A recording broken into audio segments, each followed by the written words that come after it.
Playing for Her, c'est notre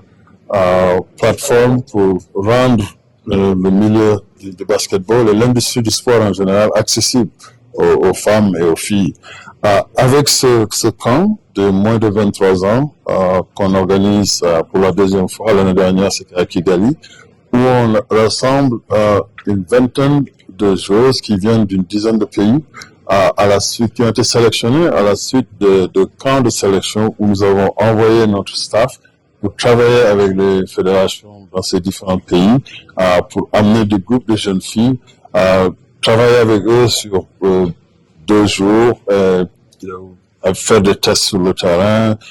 faire des évaluations, des interviews, etc., pour sélectionner les meilleurs de chaque pays et les amener ici pendant nos finales, nos playoffs et finales ici à Pretoria. On a des exemples, des rôle modèles, des anciens joueurs de la WNBA qui conduisent ces ateliers pour aider ces jeunes filles à parfaire, à continuer à parfaire leur talent, à développer le plan de carrière, parce qu'au-delà de ce qu'elles vont faire aujourd'hui sur le terrain, demain aussi il y aura des ateliers, un symposium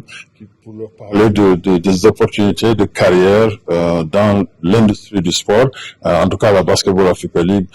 premier, parce que oui, je suis sûr qu'il y aura une ligue pour les filles, mais aussi nous avons besoin de talents en dehors du terrain et de l'industrie que nous voulons construire. On a besoin de toutes sortes de corps de métier et qu'elle ne se limite pas à seulement être des entraîneurs ou des arbitres, mais il y a plus pour construire cette ligue et les ambitions que nous avons pour cette ligue. Pour nous, c'est toujours un highlight d'être ici à cet événement. Et puis surtout là, voir les jeunes filles comblées de bonheur parce qu'ils ont reçu un cadeau de Aja Wilson, une icône de la WNBA, qui a offert une paire de sa marque iconique de chaussures à chacune de ces filles qui sont venues d'une dizaine de pays et qui ont eu aussi qui vont continuer d'avoir des messages d'exemples, de rôle modèles, je l'ai dit tout à l'heure. Dans le passé, on a eu toutes les légendes africaines qui ont joué dans la WNBA et qui ont joué dans les afro-baskets comme Astou Ndiaye de chez nous au Sénégal,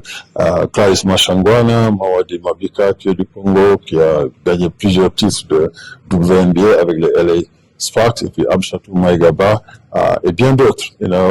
qui continuent à offrir leur expertise et leur expérience pour mentorer ces jeunes filles et ces femmes.